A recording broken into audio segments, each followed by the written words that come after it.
Good morning friends, स्वागत है आप सभी का आपके अपने मीन एक्स स्टडी परिवार में। और मैं आज आपके लिए लाया हूं एक नया टॉपिक कंटेंट राजस्थान के लोक देवी और देवताओं से संबंधित है। यहाँ से प्रश्न लगभग हर एग्जाम में पूछे जाते हैं, इसलिए आज का जो टॉपिक है वो है राजस्थान के लोक देवी देवताओं से संबंधित। और फ्रेंड्स स्टार्ट करते हैं बिना टाइम गंवाए राजस्थान के लोक देवी देवता से संबंधित अपना ये टॉपिक। ठीक है फ्रेंड्स, देखते हैं राजस्थान के लोक देवी देवता।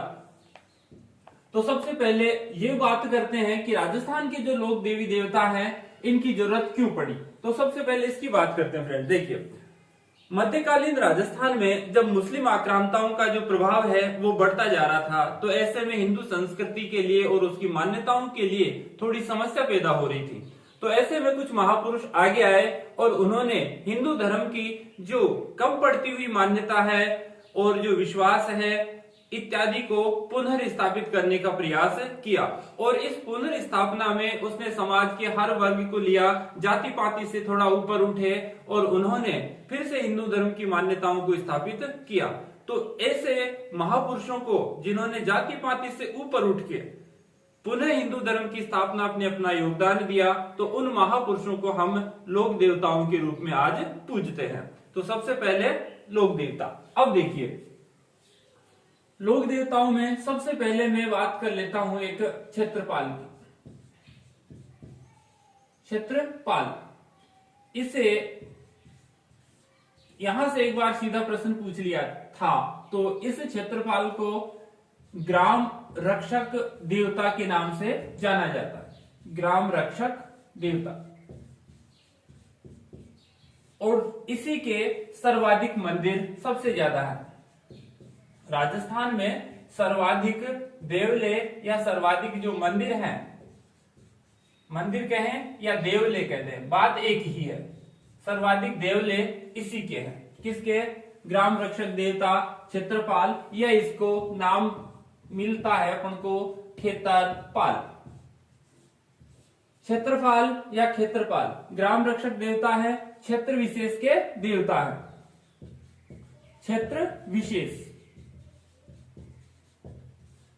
हर गांव में इनके देवले हमें मिलते हैं। तो सर्वाधिक संख्या पूछी जाए कि सर्वाधिक संख्या में देवले या मंदिर किसके हैं, तो हमें ऑप्शन में बहुत सारे मिलेंगे।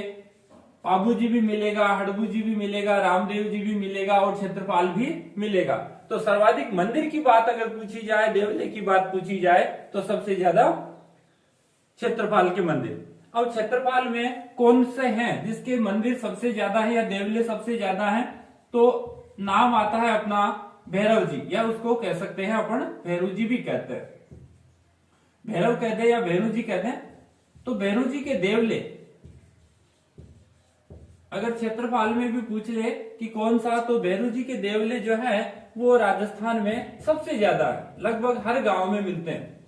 राजस्थान में हर गांव में ये मिलते हैं। तो सर्वाधिक अगर संख्या पूछी जाए तो सर्वाधिक राजस्थान में इसी की संख्या है।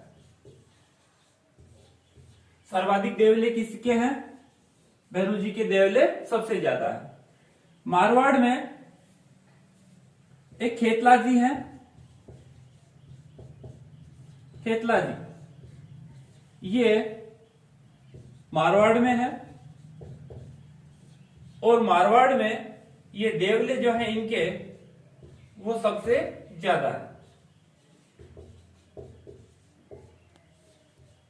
सबसे ज्यादा देवले इसी के हैं।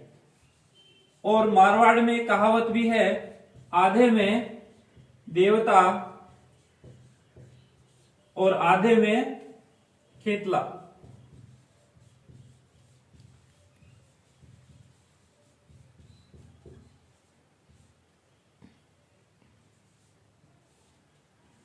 यानी कि आधे पार्ट में, आधे भूभाग में तो सारे देवी देवता आते हैं, और आधे भूभाग में अकेले कौन आता है?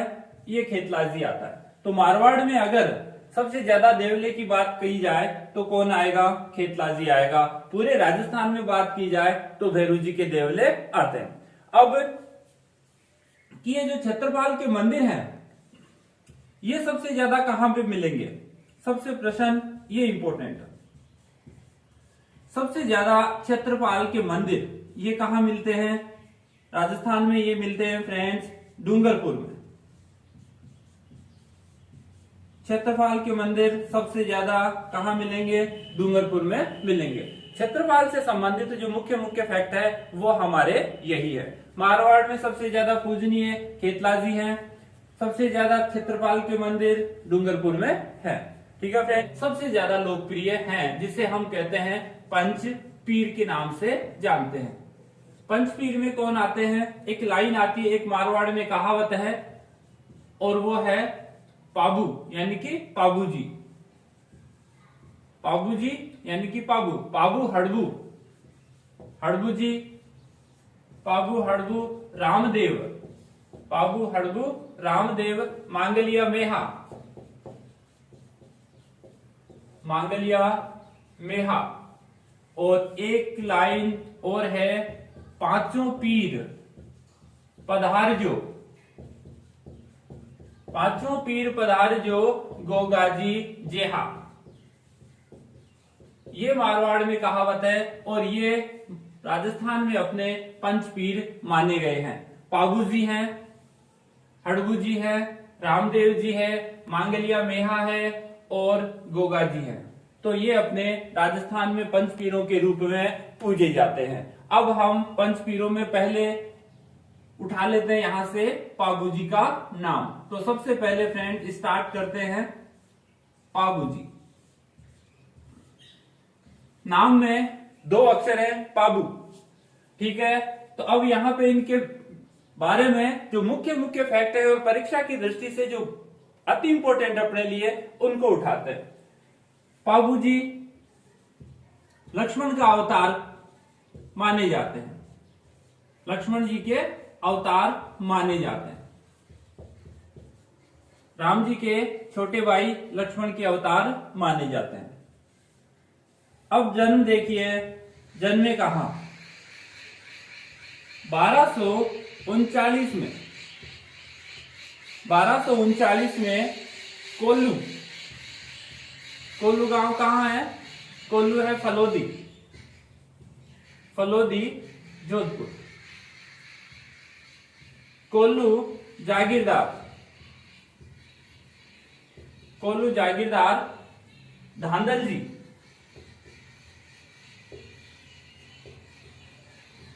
और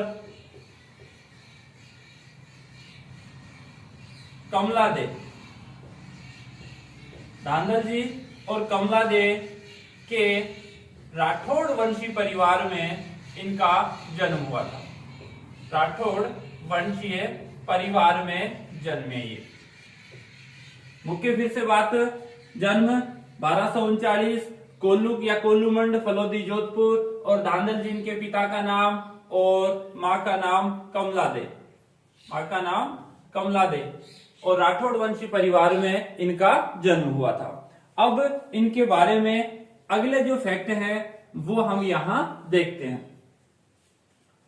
ये सबसे पहले राजस्थान में ऊंट लाए, राजस्थान में सबसे पहले ऊंट लाए। ऊंट सबसे पहले ऊंट लाए,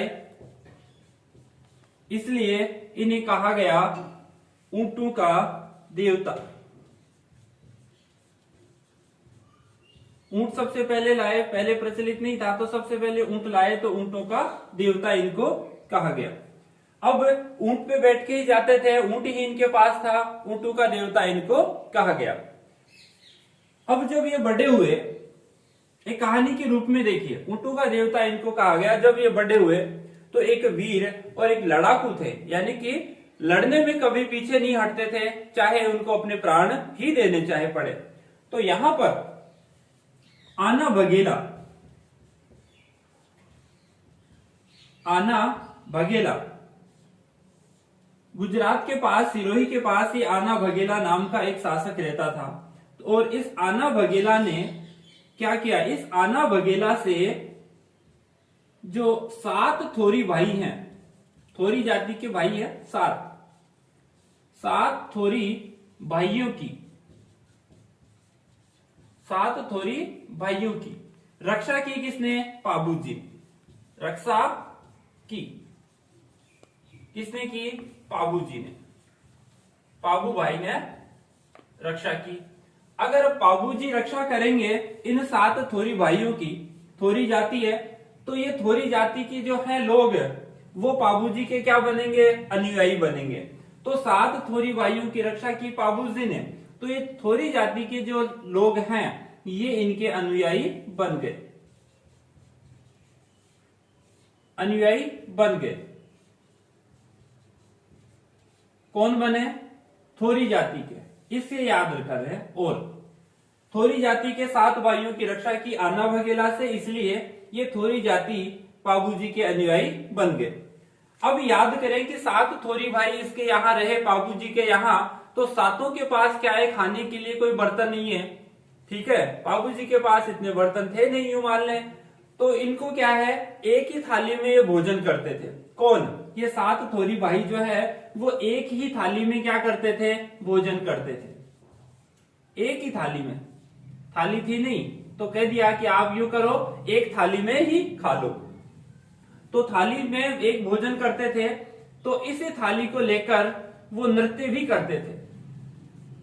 थाली नृत्य, जब खाना खा लिया तो उसी थाली को नृत्य के रूप में काम ले लेते हैं। तो एक आता है अपने थाली नृत्य। और ये थाली नृत्य कौन करते हैं फ्रेंड्स? ये थोरी जाति के लोग ही ये थाली नृत्य करते हैं। याद इस तरह से रखें, एक ही थाली में खाते थे, अनुयायी बन गए, और फिर जब खाना खाने के बाद थाली खाली हो गई तो उसी थाली को लेकर वो नृत्य कर रहे हैं। थाली नृत्य कर रहे हैं। कौन कर रही है? थोरी जाति। अब थाली नृत्य करते समय एक वाद्य यंत्र वो बजाते हैं, और वो वाद्य यंत्र क्या है? माठ। इसे फिर से याद रखें, थाली नृत्य करते समय थोरी जाति के लोग कौन सा वाद्य यंत्र बजाते हैं? माठ। वाद्य यंत्र माठ। और ये माठ है वो किस तरह का है? ये अवनद्य है, अवनद्य वाद्य यंत्र है, या कह सकते हैं कि ताल वाद्य यंत्र है। अब ताल या अवनद्य से मतलब क्या है कि इनको हाथ से पीटना पड़ता है। जैसे ढोलक को हाथ से पीटते हैं वो बजता है, तो उसी तरह से एक माठ वाद्य यंत्र होता है, उसको भी हाथ से या हाथ की थाप से पीटना पड़ता है। तो माठ यंत्र बजाते हैं कौन? थोरी जाति के लोग बजाते हैं। और जब माठ यंत्र बजाते हैं तो उस समय क्या करते हैं? ये पाबूजी के पावड़े, पाबूजी के पावड़े गाते हैं। खाना खा लिया, थाली खाली हो गई, अब थाली को बजा लिया और बाबूजी के गीत गाते हैं कि ठीक है पेट भर गया। बाबूजी के पावड़े, पावड़े का मतलब होता है गाथा गीत, गाथा गीत। तो ये बाबूजी के पावड़े ये गाते हैं। और जब गाते हैं तो कौन सा वाद्य यंत्र बजाते हैं? माठ। और वो जाति कौन सी है? वही थोरी जाति है, थोरी जाति है। अगर प्रश्न यहां से पूछे कि बाबूजी के अनुयायी जो हैं वो कौन है, तो थोरी जाति के लोग हैं। थोरी जाति के हैं, कौन सा नृत्य करते हैं? तो थाली नृत्य करते हैं। थाली नृत्य करते समय कौन सा वाद्य यंत्र बजाते हैं? माठ वाद्य यंत्र बजाते हैं। गाते क्या हैं? गाते हैं बाबूजी के पावड़े। पावड़े क्या होते हैं? बाबूजी के जो गाथा गीत होते हैं वही पावड़े कहलाते हैं। अब थोरी का नाम आया है तो वापस यहां से और देखिए, ठीक है। प्रश्न ये पूछा जाता है कि कौन सी जो जाति है वो 3.5 फेरे लेती है? 3.5 फेरे लेती है। कौन सी जनजाति है या कौन सी जाति है जो 3.5 फेरे लेती है? तो बाबूजी ने क्या है 3.5 फेरे लिए थे। सुप्यारदे के साथ जब वो फेरा अपना पूर्ण कर रहे थे चौथा, तो बीच में ही उनको उठ के जाना पड़ा और 3.5 फेरे ही उनके हुए। तो इसके अनुयायी बन गए थोरी जाति के लोग। तो अनुयायी बन गए तो ये आज भी 3.5 फेरे लेते हैं। प्रश्न सीधा पूछा जाए कि कौन सी जाति के अनुयायी 3.5 फेरे लेते हैं, तो अपना आंसर आना चाहिए कि थोरी जाति के अनुयायी आज भी 3.5 फेरे लेते हैं। कौन सी जाति? थोरी जाति के अनुयायी आज भी 3.5 फेरे लेते हैं। अब इनके संबंध में, पाबूजी के संबंध में आगे फिर से एक बार देखिए। पाबूजी नाम छोटा सा यानी कि राम जी के छोटे भाई लक्ष्मण जी के अवतार ये माने जाते हैं। जन्म 1239 में कोल्लूमंड फलोदी में हुआ।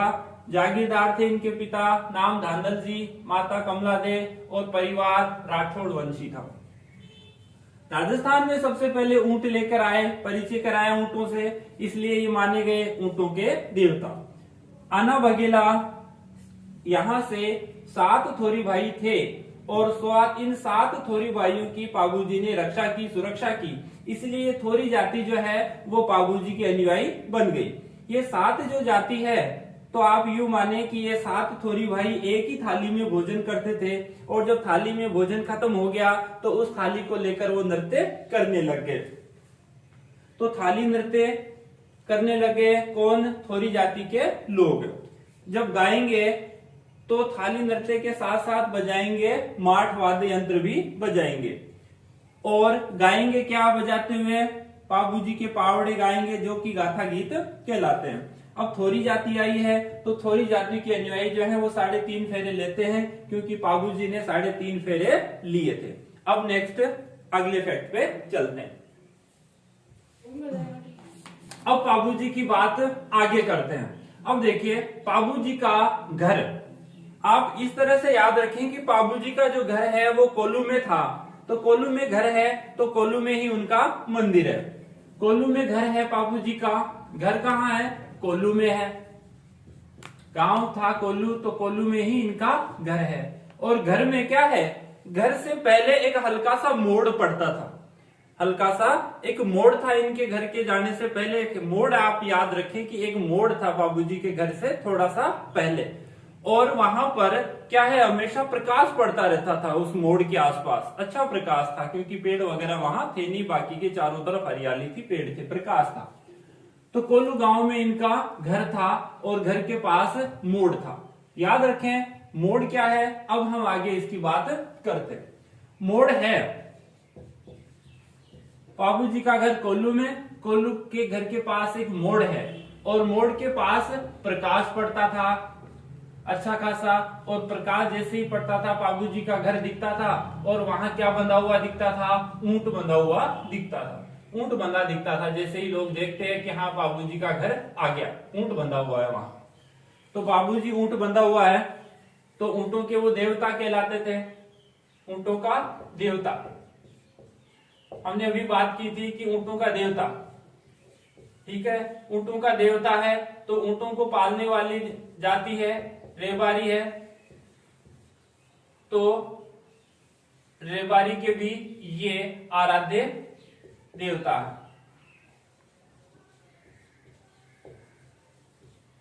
आराध्य देवता है, ऊंटों को पालने वाली रेबारी, और रेबारी के आराध्य देवता कौन है? यही बाबूजी है। अब इनके इसी पे चलते हैं। घर कोल्लू में है तो कोल्लू में ही इनका मंदिर है। कोल्लू में है तो कोल्लू में ही इनका मंदिर है बस। और अगर कोल्लू में मंदिर है तो जो मेला लगेगा बाबूजी का वो यहाँ कोल्लू में ही लगेगा। और कब लगेगा? चैत्र अमावस्या को। कोल्लू में मंदिर है तो चैत्र अमावस्या को मेला लगेगा। कोल्लू में मंदिर, चैत्र अमावस्या को मेला, चैत्र अमावस्या को लगेगा इनका मेला। अब मोड़ है, अब इस मोड़ को लेते हैं और इस प्रकाश को भी लेते हैं कि बाबूजी के घर से पहले एक मोड़ आता है। इस तरह से घर से जाते हैं तो एक मोड़ घूम जाता है इस तरह से, और यहाँ बाबूजी का घर है। तो मोड़ से क्या मतलब है? मोड़ से मतलब है कि एक बाबूजी के विषय में एक ग्रंथ लिखा है और उसका नाम है पाबू प्रकाश। पाबू प्रकाश, पाबू प्रकाश एक ग्रंथ है। और मोड़ है तो यहां पर मोड़जी आशिया, मोड़जी आशिया ने ये ग्रंथ लिखा था। मोड़जी आशिया ने ग्रंथ लिखा था और मोड़जी आशिया ये मानते हैं कि इनका जो जन्म है, किसका? बाबूजी का, इन बाबूजी का जन्म जो है वो बाड़मेर के पास एक जूना गांव में हुआ था। इस ग्रंथ के अकॉर्डिंग अपने राजस्थान आरबीएससी पाठ्यक्रम में ये चीज लिखी हुई है कि मोड़जी आशिया ने अपने बाबू प्रकाश ग्रंथ में ये बात कही है कि इनका जो जन्म है वो जूना गांव में हुआ था। जूना गांव, और जूना गांव है कहां पे? बाड़मेर में है। तो ये मोड़जी आशिया कहते हैं कि इनका गांव जन्म जो है वो जूना गांव में हुआ था और एक अप्सरा के पेट से हुआ था। अप्सरा से हुआ था, यानी कि अप्सरा कोई जो है वो इनकी मां थी, अप्सरा से हुआ था। लेकिन ये बात जो है वो स्वीकार की जा सकती है या नहीं, ये बात हम यहां नहीं करेंगे, लेकिन बाबू प्रकाश जो ग्रंथ है वो यही बात कहता है। ठीक है, अब नेक्स्ट चलते हैं बाबू जी के बारे में आगे वाली चीज के साथ। अब ऊंटों को पालने वाली जाति रेबारी आराध्य देव मानती है। अब बाबूजी के विवाह पे चलते हैं। बाबूजी का विवाह हुआ सुप्यारदे से हुआ। विवाह हुआ सुप्यारदे से, और जब इनका विवाह हो रहा था, सुप्यारदे के साथ विवाह हो रहा था, तो उसी समय एक घटना हुई, और ये घटना देखती है क्या हुई। सुप्यारदे यहाँ पे बैठे हैं फेरों में, 3.5 फेरे ही इनके पूरे हुए, और जैसे ही 3.5 फेरे पूरे हुए, यहां एक दौड़ती हुई एक महिला आई, और वो है भीमल चारणी। एक महिला दौड़ती हुई यहां आई फेरों में, भीमल चारणी आई, और यहां बाबूजी के फेरे हो रहे हैं। तो जैसे ही फेरे होते हैं, वो कहती है कि मेरी गायों को, ये बहन बना रखी थी, इसने बाबूजी ने भीमल चारणी को अपनी बहन बना रखी थी, और भीमल चारणी आई और इसने कहा कि मेरी गायों को ले गया। कौन ले गया? आपका बहनोई ले गया, यानी कि जिंदराव खींची। जिंदराव खींची बाबूजी की बहन थी सोहनबाई। बाबूजी की बहन का नाम सोहनबाई, और उसका पति का नाम था जिंदराव खींची। तो जिंदराव खींची और बाबूजी की किसी बात को लेकर बनती नहीं थी। तो जिंदराव खींची भीमल चारणी की गायों को ले गया। उसने कहा कि गायों की रक्षार्थ आपको जाना है, तो ये चला गया। अब बाबूजी के पास क्या है? बाबूजी के पास तो ऊंट था, तो ऊंट जा नहीं सकता था, इतनी तेज गति से दौड़ नहीं सकता था। तो भीमल चारणी ने अपनी घोड़ी दी, और वो घोड़ी किसको दी? बाबूजी को दी। अब प्रश्न आता है कि बाबूजी की घोड़ी का नाम क्या था? भीमल चारणी ने दी थी, और उसका नाम है केसर कालमी। बाबूजी की घोड़ी का नाम केसर कालमी। अब जिंदराव खींची ले गया, बाबूजी गए केसर कालमी घोड़ी, और बाबूजी साथ ले गए अपने भाई बूढ़ो जी को। बूढ़ो जी को भी अपने साथ ले गए, क्योंकि बाबूजी के अकेले की बस की बात उससे लड़ने की थी नहीं। तो ये जा रहे हैं, और खींची ले गया, और ले जाके यहां बैठा है। खींची, जिंदराव खींची यहां आ गया गायों को लेके, और यहां पर आ गया देचू में। देचू गांव में इन गायों को ले आया। बाबूजी और अपने भाई बूढ़ो जी के साथ देचू गांव में आ गए, और देचू गांव में ही इनके साथ युद्ध हुआ। इस युद्ध में गो रक्षार्थ यानी गायों की रक्षा करते हुए बाबूजी वीर गति को प्राप्त हो गए। गो रक्षार्थ वीर गति को प्राप्त हो गए, और साथ ही इनके जो भाई बूढ़ो जी हैं वो भी वीर गति को प्राप्त हुए।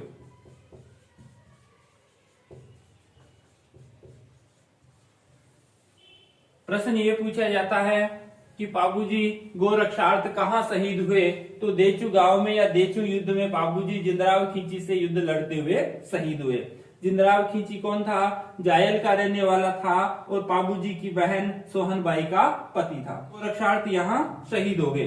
घोड़े पे बैठ के जा रहे हैं, तो इनके प्रतीक चिन्ह देखिए। प्रतीक चिन्ह।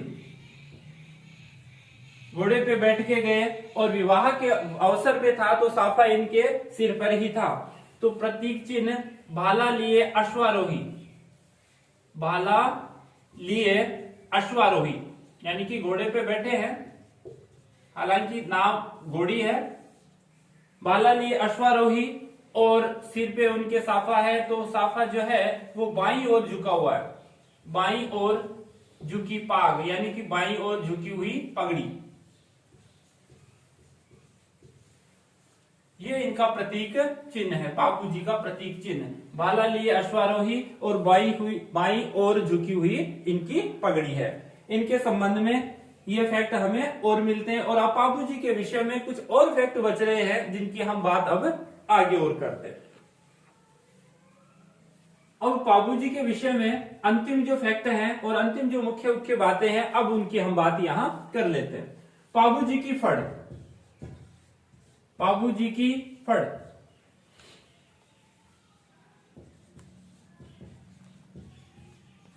बापू जी की फड़ सबसे लोकप्रिय फड़ है। अगर सभी लोक देवताओं में बात करें तो बापू जी की फड़ सबसे अधिक लोकप्रिय है। बापू जी की फड़ सबसे ज्यादा लोकप्रिय है। और इस फड़ को बांचते कौन है? तो इस फड़ को बांचते हैं नायक जाति के लोग। नायक जाति या आयड भी कहते हैं इनको, कोई बात नहीं। नायक जाति के लोग इनकी फड़ को बांचते हैं। जब फड़ को बांचते हैं नायक जाति के लोग तो क्या करते हैं? रावण हत्ता एक वाद्य यंत्र है वो बजाते हैं, रावण हत्ता। तो आप याद रखें कि पाबू जो है वो किसके अवतार हैं? लक्ष्मण जी के अवतार हैं। किसके? लक्ष्मण जी के अवतार हैं। और रावण युद्ध में लक्ष्मण जी इनके साथ हैं, ठीक है।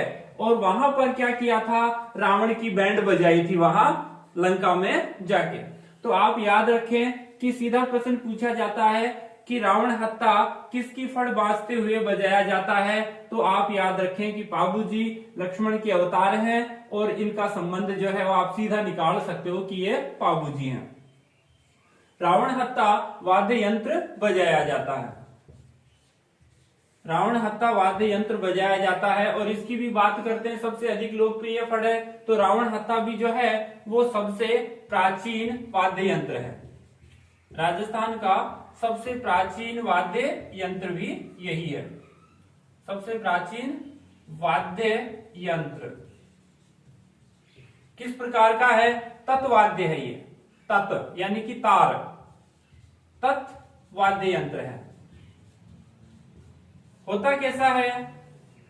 नारियल की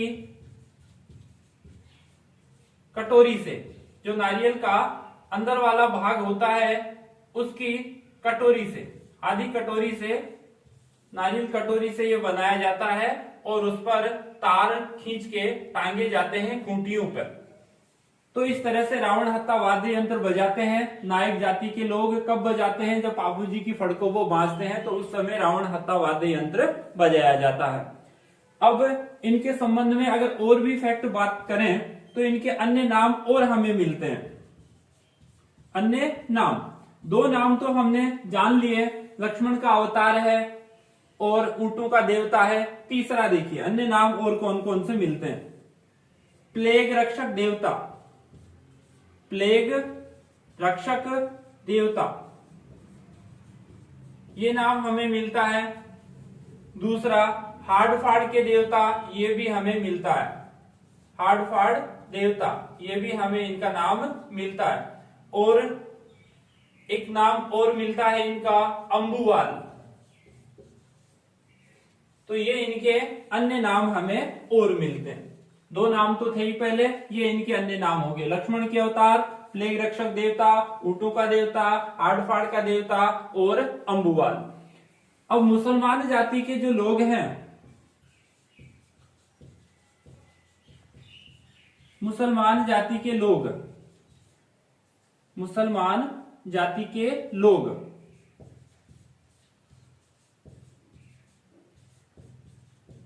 पीर मान के इनकी पूजा करते हैं। यानी कि ये जाति पाति से ऊपर उठे, इसलिए मुसलमान जाति के लोग इनको पीर मानकर पूजा करते हैं।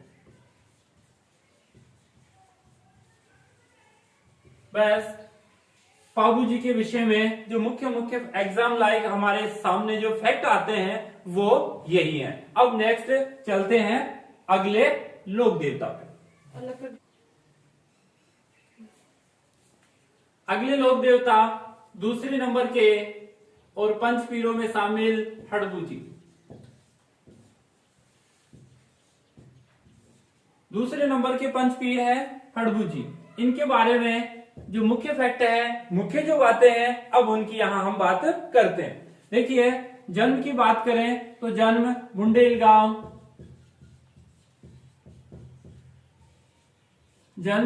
बुंडेल गांव में हुआ और मेहाजी सांखला के यहां हुआ।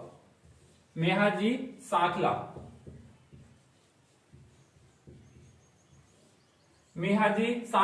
तो ये मेहाजी सांखला इनके क्या है? पिताजी हैं, पिता है। मेहाजी सांखला के हुआ तो सांखला है तो सांखला परिवार में, और सांखला क्या है? परमार राजपूत है, परमार वंशी है। मेहाजी सांखला के यहां इनका जन्म हुआ। सांखला वंशी यानी कि परमार वंश से संबंधित हैं। और एक अपने पंच पीरों में शामिल हैं रामदेव जी। तो ये रामदेव जी के मौसेरे भाई हैं। रामदेव जी के मौसेरे भाई हैं। रामदेव जी की प्रेरणा से ही इन्होंने अस्त्र शस्त्र का त्याग किया, और अस्त्र शस्त्र का त्याग करने के बाद में ये एक सिद्ध पुरुष बने। रामदेव जी की प्रेरणा से अस्त्र शस्त्र का त्याग किया, सिद्ध पुरुष बने, और यहां एक गुरु बनाया, गुरु बालीनाथ।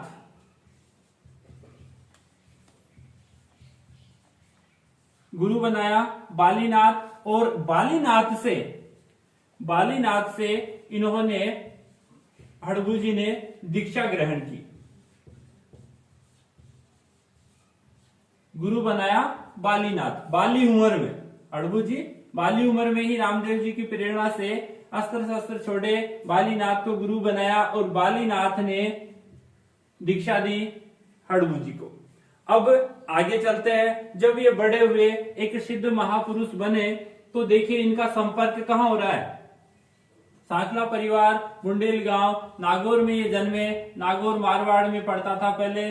तो मारवाड़ में उस समय एक शासक हुआ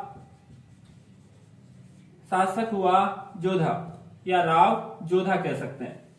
शासक हुआ राव जोधा।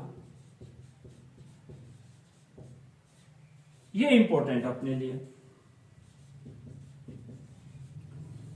शासक हुआ राव जोधा, और राव जोधा को हड़बू जी ने क्या दिया? आशीर्वाद दिया। हड़बू जी ने आशीर्वाद दिया। राव जोधा शासक, राव जोधा को आशीर्वाद दिया। किसने? हड़बू जी ने आशीर्वाद दिया। हड़बू जी ने दिया, सीधा आशीर्वाद दिया। हड़बू जी ने आशीर्वाद दिया। क्या दिया ये देखते हैं। आशीर्वाद दिया और एक कटार दी। आशीर्वाद दिया, कटार दी, और कटार देख के क्या कह रहे हैं ये देखिए। कटार के साथ उन्होंने कुछ पके हुए जो मूंग हैं वो उनको दिए और कहा कि आप इन्हें खा लो। तो हाथ में कटार और आपके पेट में जब तक मूंग है तब तक आप घोड़े पे बैठो चाहे कहीं से भी बैठो, जब तक कटार हाथ में है और जब तक पेट में मूंग है तो जितनी जमीन आप नाप लोगे वो भविष्य में आपकी हो जाएगी। तो इस तरह से राव जोधा ने कटार हाथ में ली और जमीन नापने के लिए निकल पड़े। तो बाद में राव जोधा जोधपुर के शासक बने, और शासक बने तो उन्हें एक विस्तृत साम्राज्य मिला। और इसी के लिए राव जोधा ने क्या किया? राव जोधा ने इस आशीर्वाद के फलस्वरूप अपनी जो भूमिका है वो भी निभाई, और इन्होंने हड़बू जी को क्या दिया? पुरस्कार दिया, और पुरस्कार में इन्होंने दिया बेंगटी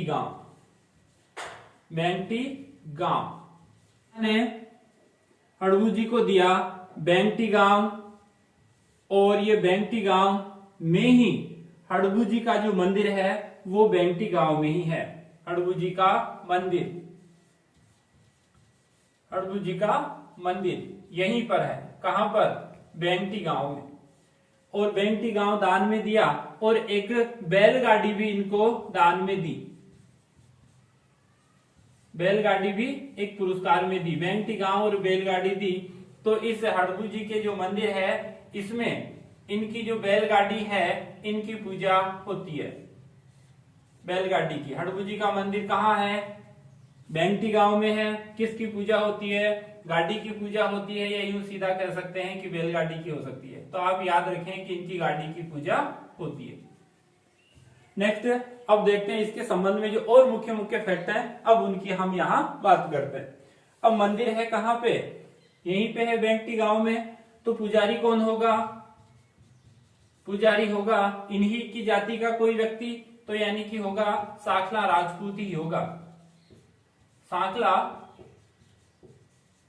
राजपूत होगा। तो पुजारी कौन है? साखला राजपूत जो है वो इनका पुजारी है। इनके लिए एक मंदिर बनाया, और मंदिर किसने बनाया? मंदिर बनवाया इनके लिए शासक अजीत सिंह ने।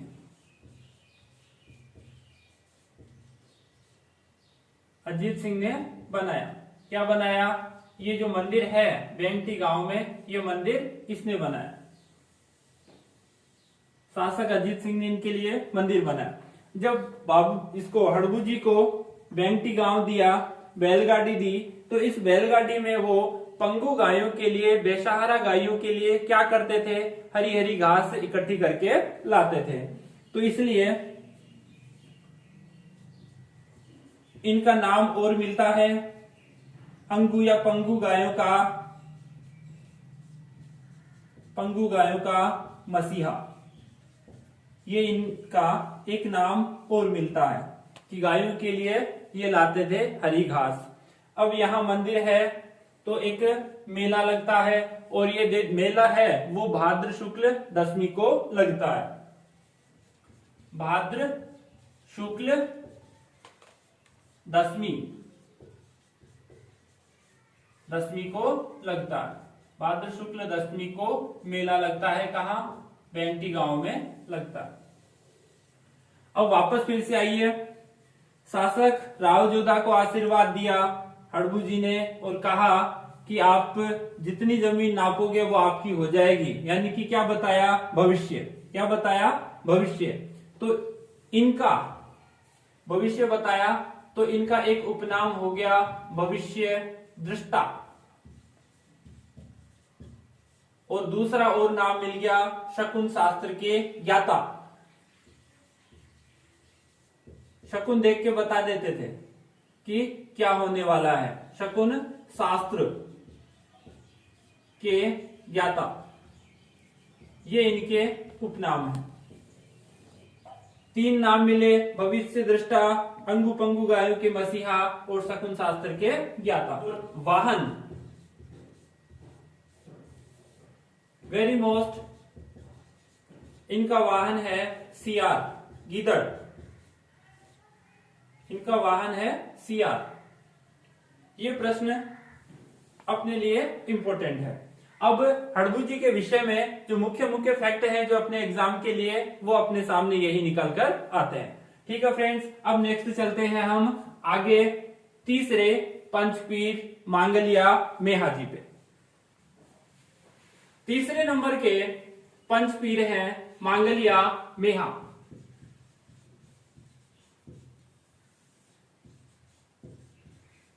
मांगलिया मेहा जी,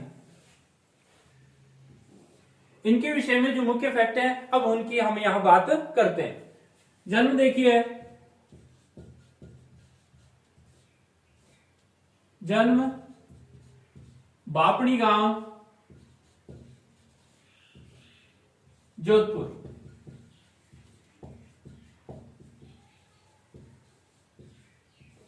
बापड़ी गांव जोधपुर, और बापड़ी गांव जोधपुर ही इनका पूजा स्थल है।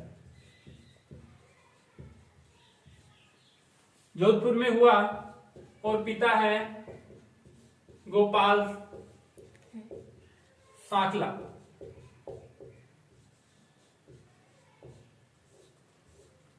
पिता गोपाल सांकला, बापड़ी गांव जोधपुर में जन्म। अदर फैक्ट है, ननिहाल में ये पले बढ़े। ननिहाल यानी कि अपने मामा के यहां, अपने नाना के यहां पले बढ़े, अपने नाना के यहां पले, और नाना का गोत्र था मांगलिया।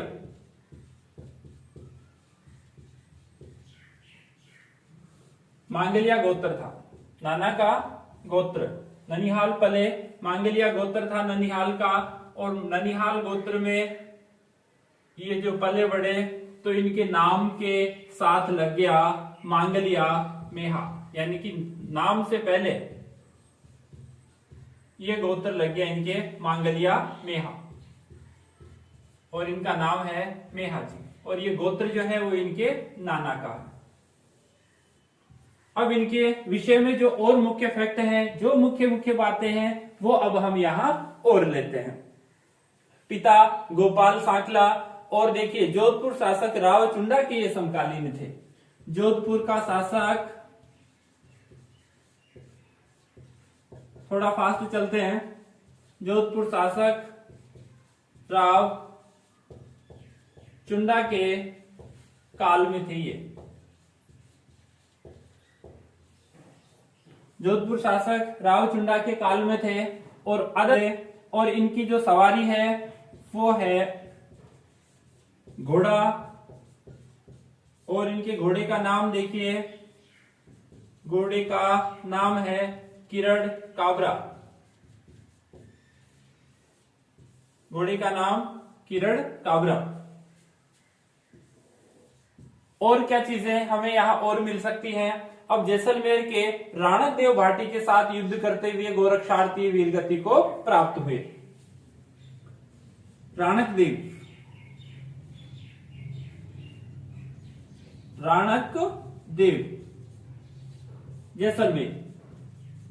जैसलमेर का था ये। तो इस राणक देव के साथ गोरक्षार्थ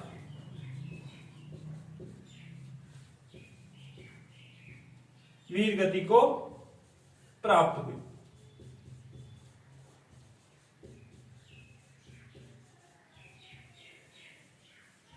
राणक देव जैसलमेर का था, और यहां से वे युद्ध करते हुए इसके साथ वीरगति को प्राप्त हुए।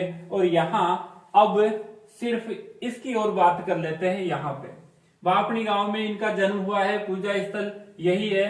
तो यहां कृष्ण जन्माष्टमी को इनका मेला लगता है। कृष्ण जन्माष्टमी को मेला लगता है। बस मांगलिया मेहा जी के संबंध में यही जो मुख्य फैक्ट हैं वो अपने काम के हैं। फिर से देखते हैं, जन्म हुआ बापड़ी गांव जोधपुर, बापड़ी गांव में ही इनका पूजा स्थल है, और यहीं पर कृष्ण जन्माष्टमी को मेला लगता है। पिता का नाम गोपाल सांकला, ननिहाल में अपने नाना के यहाँ पले बढ़े। तो ननिहाल में नाना का गोत्र था मांगलिया, तो इसलिए मेहा जी के नाम से पहले लगता है ये मांगलिया गोत्र। जोधपुर शासक राव चुंडा के काल में ये थे।